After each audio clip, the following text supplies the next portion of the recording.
ने कहा है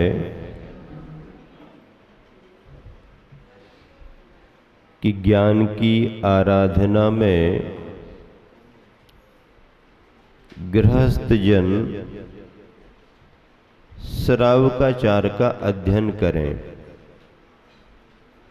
श्रावकाचार का मतलब ये है कि जिन ग्रंथों में गृहस्थों के, श्रावकों के आचार विचार का वर्णन होता है, उनकी दिनचर्या का वर्णन आता है, उन्हें क्या करना है क्या नहीं करना है, ऐसा संदेश जिन ग्रंथों में लिखा रहता है उन ग्रंथों को श्रावकाचार कहते हैं। आप सभी की भूमिका श्रावकाचार के ग्रंथों को पढ़ने की है। समय सार में क्या आया है वैसा अनुभव करने की तुम्हारी भावना होनी चाहिए। लक्ष्य समय सार के अनुभव को पाने का होना चाहिए, लेकिन भूमिका अभी आपकी श्रावकाचार की है। इसलिए इस चतुर्मास में श्रावकों के लिए रत्न करंडक श्रावकाचार ग्रंथ का स्वाध्याय कराया जाएगा। 36 प्रकार के श्रावकाचारों में कितने प्रकार के, जो स्वतंत्र ग्रंथ के रूप में भी है अथवा किन्हीं ग्रंथों में श्रावकाचार का अध्याय विशेष है। जैसे तत्वार सूत्र, तत्वार सूत्र श्रावकाचार का स्वतंत्र ग्रंथ नहीं है, लेकिन तत्वार सूत्र का 7वां अध्याय श्रावकाचार का वर्णन करता है। तो इस तरह से चाहे स्वतंत्र ग्रंथ के रूप में हो और चाहे किसी ग्रंथ के अध्याय विशेष के रूप में हो, 36 प्रकार के श्रावकाचारों का कथन है और उन सभी में रत्न करंडक श्रावकाचार का अपना विशेष स्थान है, उसका वैशिष्ट है। चमकते हुए रत्नों में जैसे हीरे का, डायमंड का, और समझ लीजिए कि हीरो में भी कोहिनूर हीरे का महत्व है, ऐसे ही श्रावकाचार के ग्रंथों में स्वतंत्र रूप में रत्न करंडक श्रावकाचार का महत्व है, बहुत बड़ा महत्व है। अपने गुरुवर के गुरुवर आचार्य ज्ञान सागर जी महाराज इस ग्रंथ को रत्नत्रय की स्तुति कहते थे। क्या कहते थे? रत्नत्रय की स्तुति। अर्थात इस ग्रंथ को एक बार पूरा पढ़ लिया जाए तो रत्नत्रय की स्तुति हो जाती है, रत्नत्रय का गुणगान हो जाता है।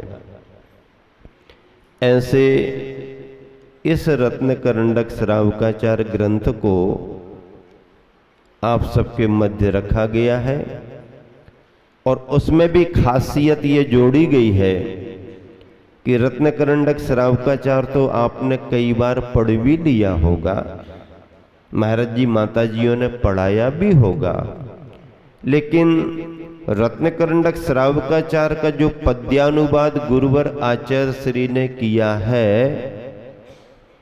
रयण मंजूषा के नाम से, इस श्लोकों के बहुत अच्छे पद्य लिखे हैं, शायद वो आपने पढ़े नहीं होंगे। अब अपने गुरुवर का स्मरण अपन करते हैं, उनके प्रति अपनी कृतज्ञता है, वो हमारे तुम्हारे उपकारी हैं, तो उनके साहित्य को पढ़ना और साहित्य का प्रचार प्रसार समाज में करना ये अपने गुरु के प्रति बहुत बड़ा समर्पण माना जाता है। ये दोनों कार्य आपको मिलेंगे।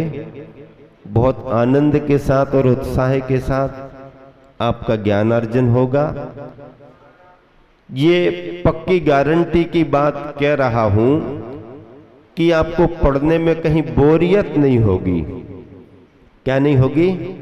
बोरियत नहीं होगी। जैसे आप अपने चौके में आहारचर्या कराने में अच्छे से अच्छे आइटम बना करके रखते हो और ये भावना भाते हो कि सभी आइटम चल जाए, कोई महाराज जी फेल ना करे, कैंसिल ना करे, तो ऐसी भावना होती है ना। तो हम लोग भी अच्छे अच्छे आइटम बना करके आपको देंगे और आप जैसे चौके में थोड़ा सा आग्रह करके, विनय करके, वातावरण बना करके और ज्यादा देने की कोशिश करते हैं, ऐसे ही ज्ञान के क्षेत्र में इस चतुर्मास में हम सभी आपको अच्छे अच्छे आइटम दिखा करके कुछ ज्यादा ज्यादा देने की कोशिश करेंगे। चलिएगा, मंगलाचरण प्रारंभ करते हैं। आप सभी मिलान करें। नमः श्री वर्धमानाय, नमः श्री वर्धमानाय, निर्धूत कलिलात्मने, निर्धूत कलिलात्मने, सालोकानां त्रिलोकानां, सालोकानां त्रिलोकानां, यद विद्यादर्पणायते। विद्यादर्पणायते। कितना बढ़िया मंगलाचरण है। आचार्य समंत भद्र महाराज जी ने ग्रंथ लेखन में अपना मंगलाचरण किया है और मंगलाचरण में वर्धमान महावीर स्वामी का स्मरण किया है। मंगलाचरण क्यों किया जाता है? प्रत्येक कार्य में हम मंगलाचरण क्यों कराते हैं?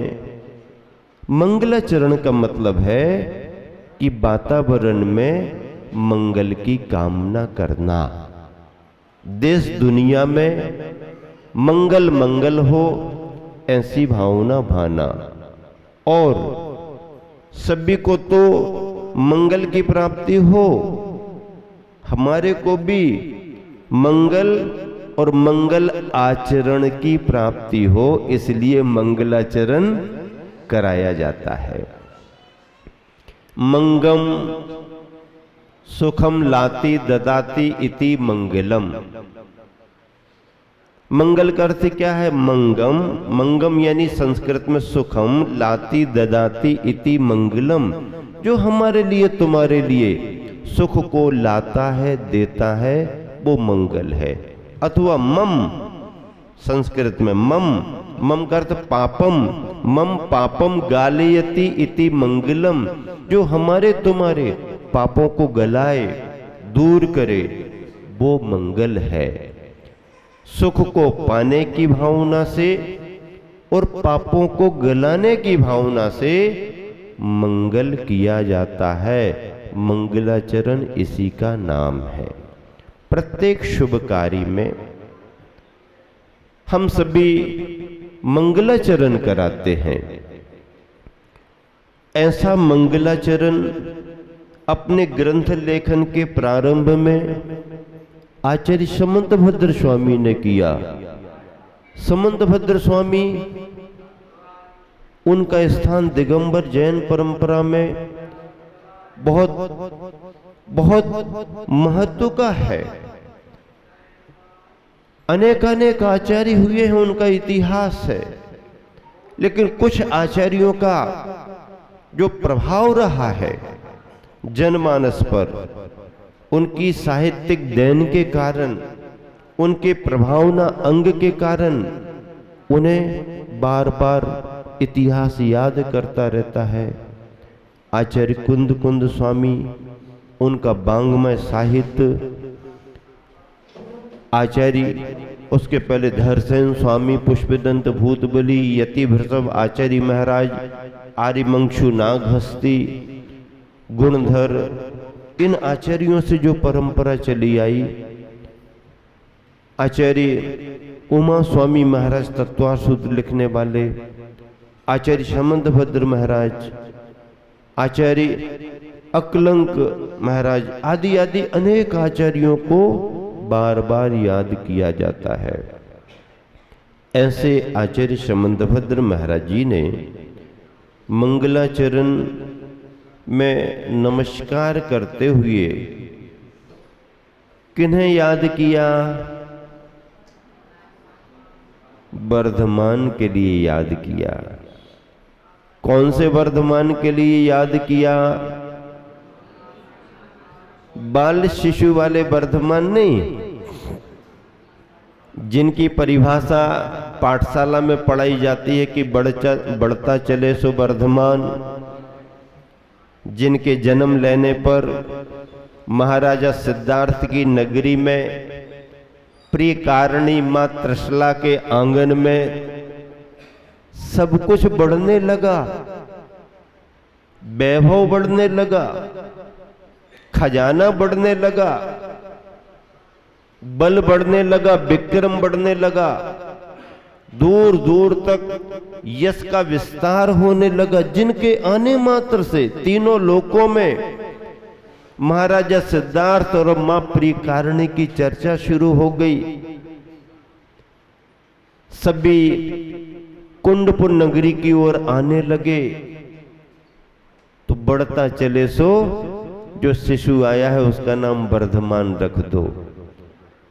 उस छोटे से शिशु का स्मरण नहीं किया, लेकिन मानम वर्धमानम मानम प्रमाणम, जिनका ज्ञान तीनों लोकों में फैला हुआ है, जिनका ज्ञान केवल ज्ञान है, जो सर्वज्ञता को प्राप्त हो चुके हैं, ऐसे केवल ज्ञानी अरहंत परमात्मा उन वर्धमान स्वामी के लिए नमस्कार किया है।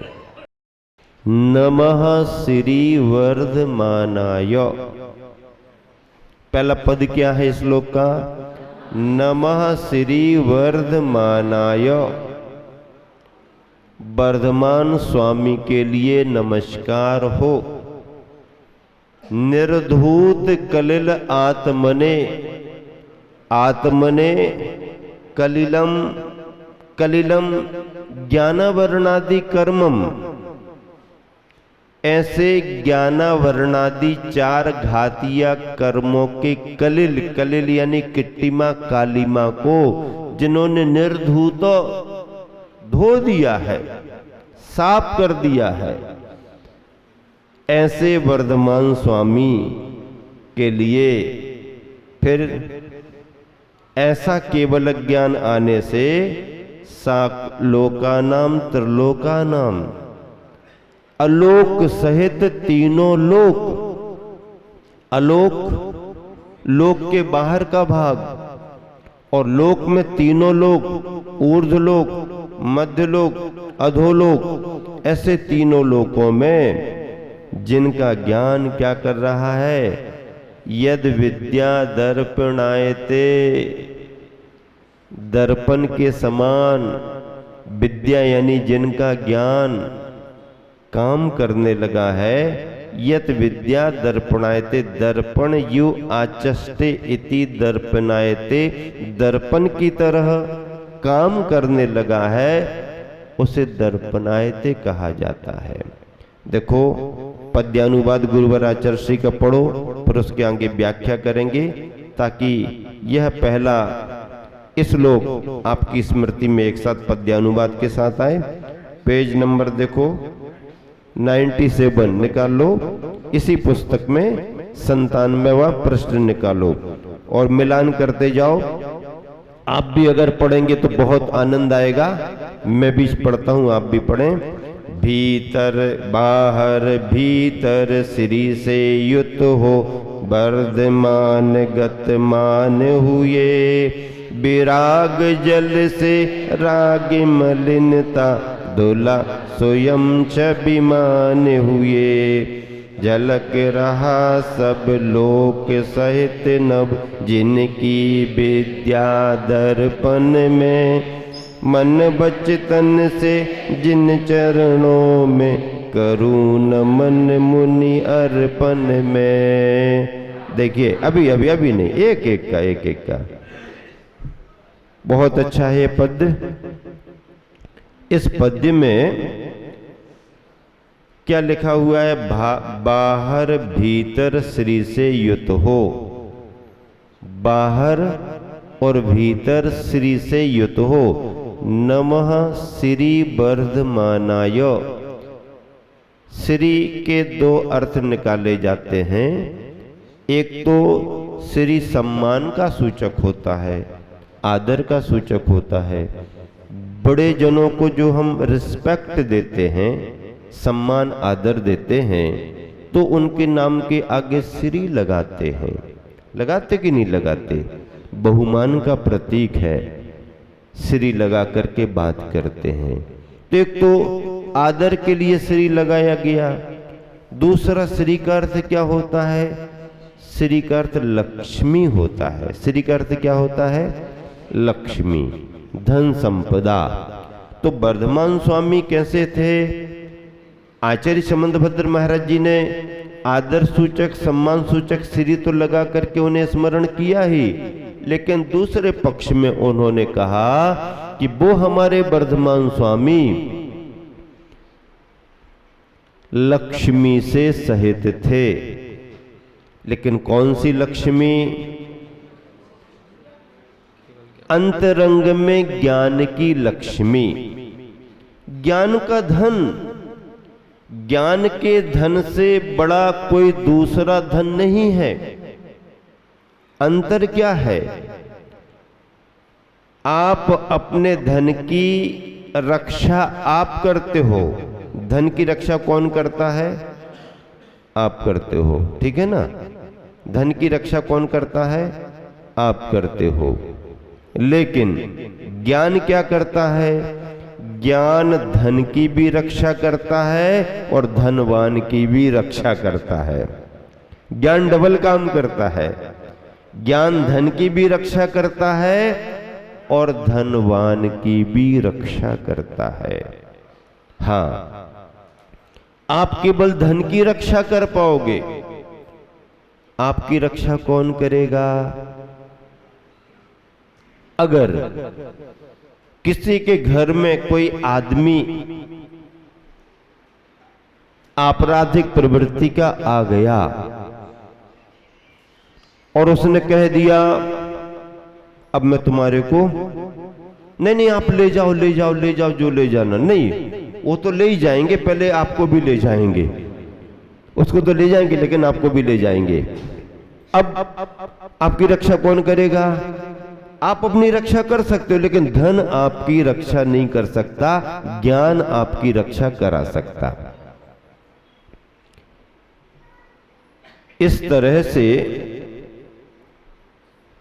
तरह से धन की रक्षा के लिए चिंता करो, लेकिन अगर ज्ञानवान बने, ऐसा स्वाध्याय आपने किया तो धन भी आपका सुरक्षित रहेगा और धन का मालिक भी सुरक्षित रहेगा।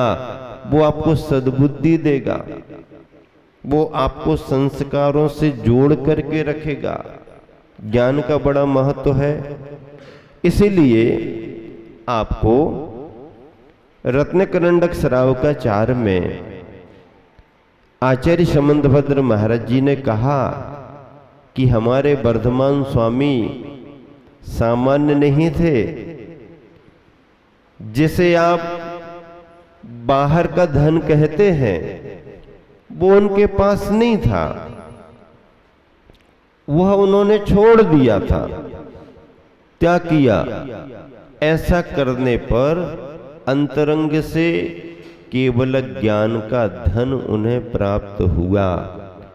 और जब केवल ज्ञान का धन प्राप्त हुआ वो लक्ष्मी संपन्न हुए तो तीर्थंकर प्रकृति के उदय से इंद्र ने कुबेर को आदेश देकर के समोसरण की रचना कराई और जो समोसरण का वैभव बनाया गया वो उन भगवान का बहिरंग वैभव था, बहिरंग लक्ष्मी थी।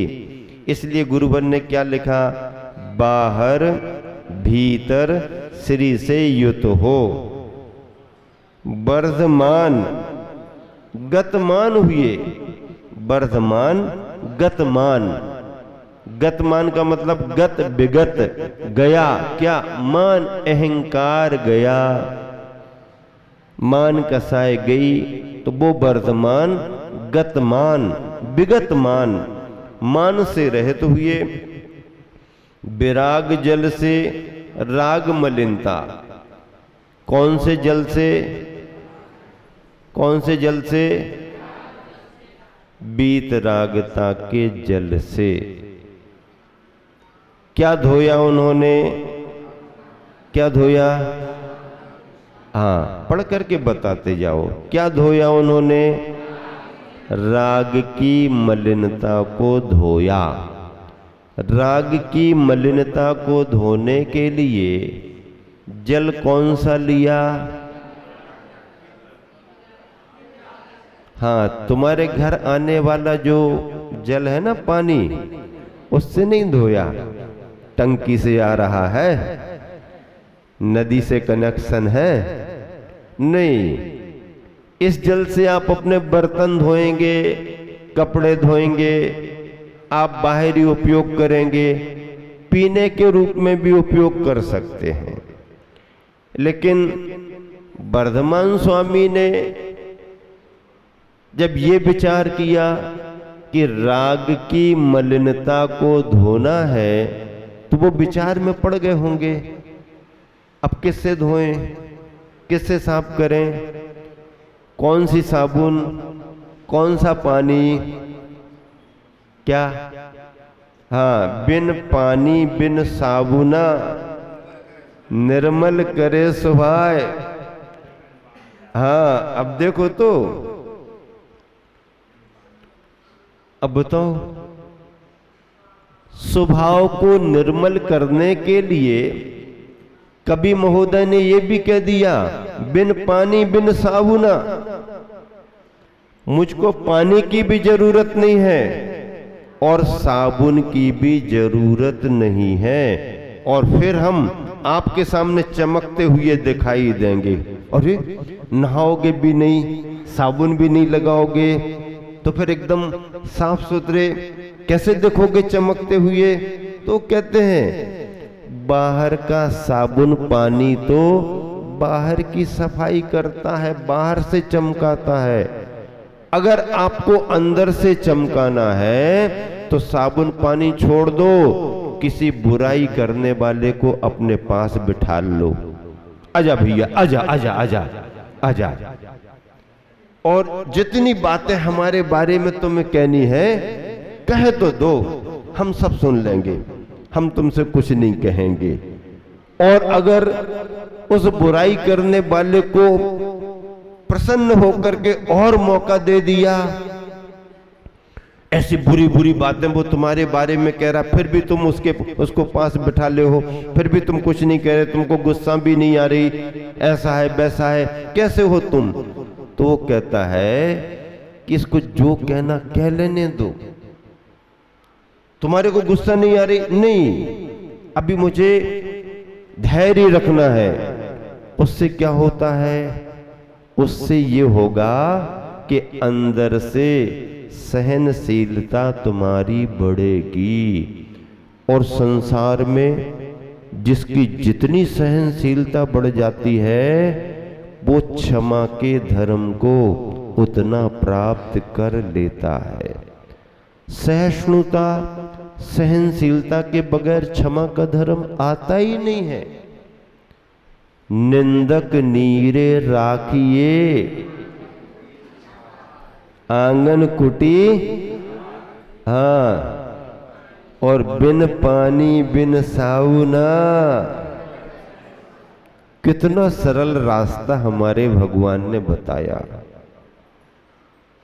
किसी को संभालने की जरूरत नहीं है, केवल अपने को संभालने की जरूरत है, अपने को संभालने की जरूरत है। स्वार्थ में तो हम क्षमा का परिचय खूब दे देते हैं, बड़े क्षमतावान दिखाई दे जाते हैं। कब कोई ग्राहक आए और बड़ी उम्मीद है अपन को, पहले से बातचीत भी चल रही है और भरोसे का भी है, लेकिन बातचीत करते करते अगर बिगड़ जाए, गर्म हो जाए और कुछ अपशब्द बोल दे तो दुकानदार फिर उस समय क्या करता है, भैया अरे ग्राहक है, अब ये तो बोल सकता है, अपन को धंधा खराब थोड़ी करना है। क्या कहता है, अपन को धंधा खराब थोड़ी करना है, चलो अभी तो इसको सेट कर दो, जब समय मिलेगा तब बाद में देखेंगे, बाद में देखेंगे, अभी नहीं देखना, अभी तो भैया जल्दी जल्दी करो। तो मजबूरी में या स्वार्थ के कारण तो कोई भी परिचय समता का, क्षमा का दे सकता है, लेकिन निस्वार्थ भाव से अगर कोई समता का, क्षमा का परिचय देता है तो वो उसके बहुत बड़ी सहिष्णुता की पहचान है। तो अब विराग जल से राग मलिनता, फिर क्या है, धुला स्वयं छबिमान हुए धो करके। कैसे धो करके, निर्धूत कलिल आत्मने, आत्मने आत्मा के अंदर जो लगे हुए हैं, कर्म कैसे लगे हुए हैं, बहुत अंदर तक भेदे हुए हैं। कोई पुराना कपड़ा हो, काफी समय से धुला ना हो, तेल वेल लग गया हो, उसके कारण धूल और जम गई हो, तो उसकी स्थिति कैसी दिखने लगती है, वो चिक्कण हो जाता है। कैसा हो जाता है, हाँ, वो पानी वानी लगाओ तो कोई फर्क नहीं पड़ता है, बल्कि पानी और वैसे ही हो जाता है।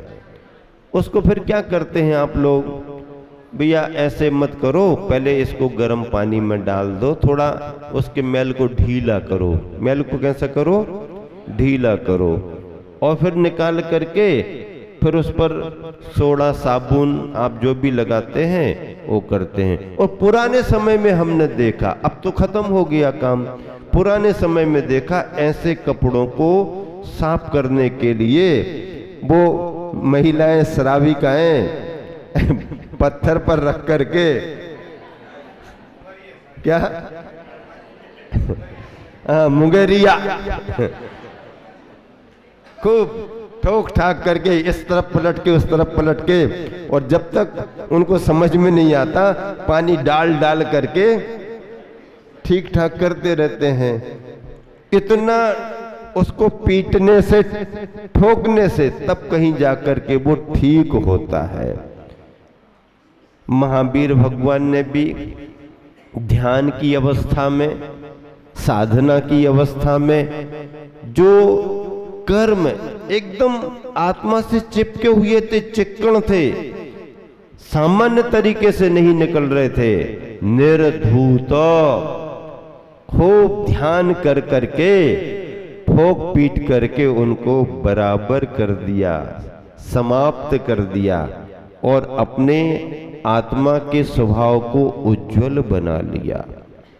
हाँ, निर्धूत कलिल, कलिल ज्ञानावरणादि कर्म, कलिल कीचड़, किट्टीमा, कालीमा, निर्धूतो आत्मने, आत्मा में जो लगे थे उस किट्टीमा कालीमा को कर्मों की निर्धूतो धो दिया, साफ कर दिया। ऐसे वर्धमान स्वामी, एक संस्मरण याद आ गया, ऐसे चिक्कण कपड़ा लेकर के, तेल बेल बहुत लगा है, बह रहा है, एक व्यक्ति लॉन्ड्री जहां कपड़े धुलते हैं, हाँ, धोबी के यहां उसकी दुकान पर ले गया। कि साहब इसको अच्छे तरीके से साफ कर दो, धो दो, अपनी मशीन से कुछ भी करो आप। उसने उस कपड़े की दशा को देखा और कपड़े की दशा को देख करके उसको लगा कि हाथों से भी नहीं और मशीन से भी हम इसको साफ नहीं कर पाएंगे, बहुत तर टपक रहा है तेल, ये है मिट्टी धूल लगी हुई है। तो उसको देख करके उसने कहा जितना पैसा लो मैं दे दूंगा।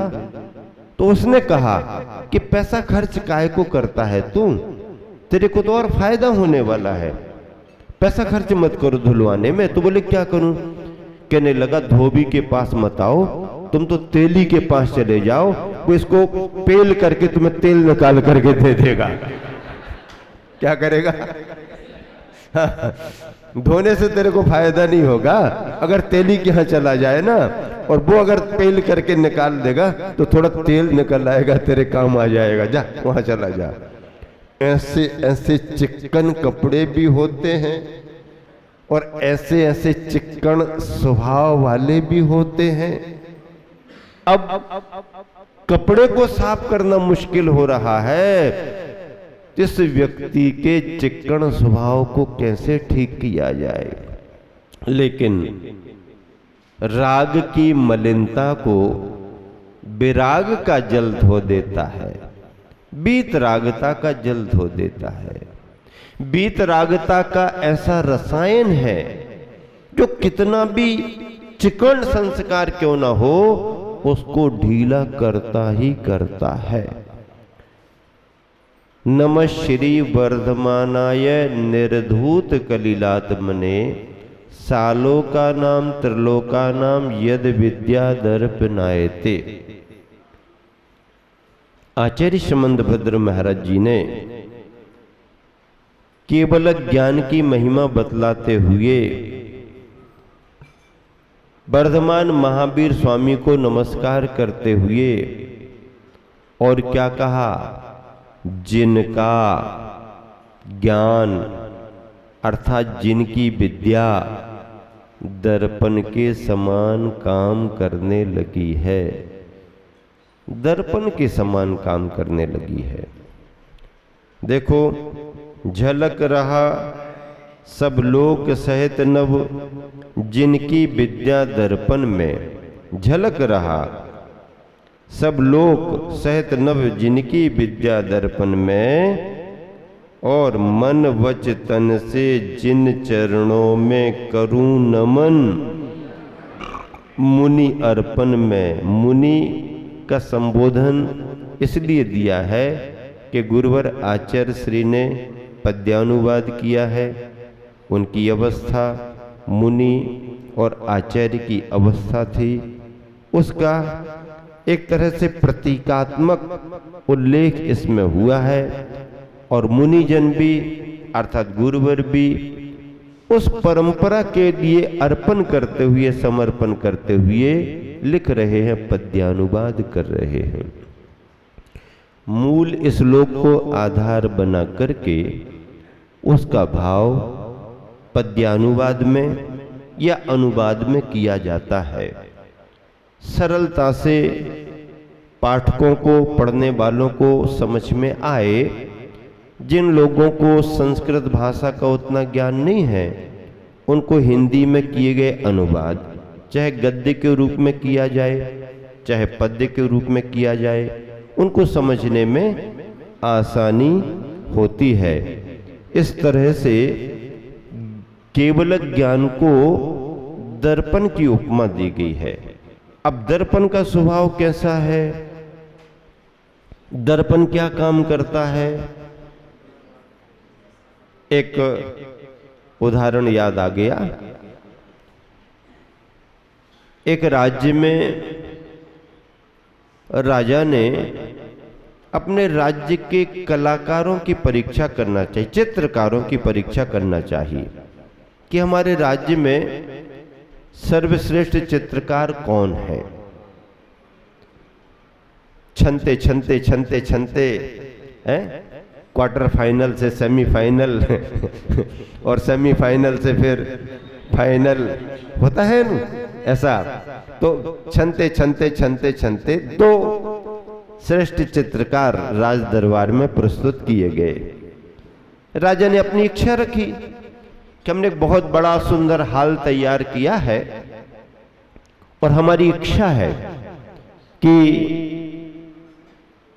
हाल की दीवार पर चित्र बनाए जाएं और आप दोनों ही श्रेष्ठ होकर के मेरे पास तक आए हो और मेरे राज्य में मुझे श्रेष्ठ चित्रकार की तलाश है।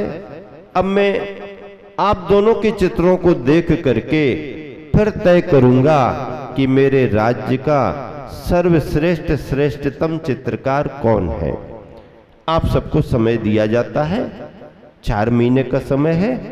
आप लोग आराम से चौमासा करो, कलश स्थापना के साथ तैयारी रखो अपनी, और पूरे चतुर्मास में आपको काम करना है।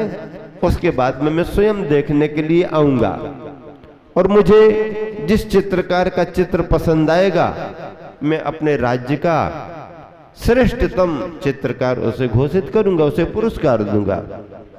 अब दोनों ने दिमाग लगाना शुरू किया और सोचते रहे क्या बनाएं। राजा साहब ने शर्तें रख दी कि हाल में आप दोनों रहोगे, लेकिन बीच में से पार्टीशन कर देंगे, बीच में से पर्दा लगा दिया जाएगा ताकि एक दूसरे के चित्रों को कोई देख ना सके। ठीक समय दे दिया, काम करते रहे।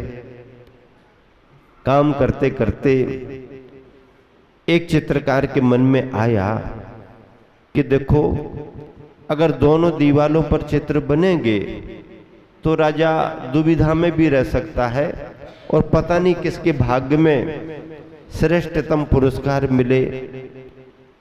क्या करना चाहिए। तो उसने कुछ अलग रास्ता अपनाया। एक कलाकार, एक चित्रकार अपनी दीवार पर चित्र बनाने लगा, लेकिन इस चित्रकार ने कोई चित्र नहीं बनाया, चित्र बनाने का प्लान ही नहीं किया। पहले उसने बहुत सोचा, नदी बनाऊं, पहाड़ बनाऊं, जंगल बनाऊं, ये बनाऊं, वो बनाऊं, पर बाद में उसने कैंसिल कर दिया, नहीं, मैं कोई चित्र बनाऊंगा नहीं। उसने क्या काम करना शुरू कर दिया, दीवार को घिसना शुरू कर दिया। क्या करना शुरू कर दिया, घिसना शुरू कर दिया। काफी समय घिसता रहा, पूरा चतुर्मास घिसने ही में निकल गया। राजा ने खबर भेजी, चतुर्मास पूरा हो गया, निष्ठापन का समय आ गया, मैं आ रहा हूं देखने के लिए। ठीक है, राजा साहब आए, आप सबका काम हो गया? हाँ, हमारा काम हो गया। मैं देख सकता हूं? हाँ, देख सकते हो। चित्र किसने बनाए? अब एक चुपचाप रह गया। तुमने चित्र नहीं बनाया। किसने बनाया? इसने बनाया। चलो दिखाओ। राजा ने देखा चित्र देखते ही राजा प्रसन्न हो गया। उसे लगा कि यही पुरस्कार घोषित। मंत्री ने कहा, नहीं राजन, प्रतियोगिता है, सामने वाले का भी चित्र देखो तभी पुरस्कार घोषित किया जाएगा। राजन कहा, ठीक है। पलट करके जाकर के देखा, सामने की दीवार पर कोई चित्र। क्यों, तुमने चित्र नहीं बनाया? इतना समय निकाल दिया, क्या करते रहे? मैंने बहुत मेहनत की, बहुत पसीना बहाया है। पसीना बहाने से पसीना ही इतिहास बनाएगा। अच्छा, हाँ, क्या पसीना बहाया? मैंने दीवार, क्या है चित्र तुम्हारा? मैं दिखाता हूं। उसने कहा, राजन इस पर्दे को हटाइए। पर्दा हटाया गया। अब जो चित्र सामने की दीवार में बना था वो पूरा चित्र, क्योंकि दीवार को घिस घिस करके उसने दर्पण बना दिया था, दर्पण में दिखाई देने लगा। वही चित्र इस दर्पण में दिखाई दे रहा और राजा इसलिए और प्रसन्न हो गया कि चित्र तो दिखाई दे ही रहा था, उस चित्र के साथ राजा और मंत्री भी साथ में दिखाई दे रहा था। अब राजा ने कहा, भाई, इसने भले ही इस दीवार में रंग नहीं भरे, लेकिन इसने जो कला दिखाई है उससे मेरा अंतरंग भर गया है। इसने चित्र नहीं बनाया, दीवाल को घिस घिस करके दर्पण बना दिया, बस सारे चित्र उसी में झलक गए। भगवान ने अपने ज्ञान को दर्पण बनाया और संसार के सारे चित्र उसमें झलक गए। समय आपका हो गया। इसी शुभ भावना से विराम देता हूं। महावीर भगवान की जय। जाओ।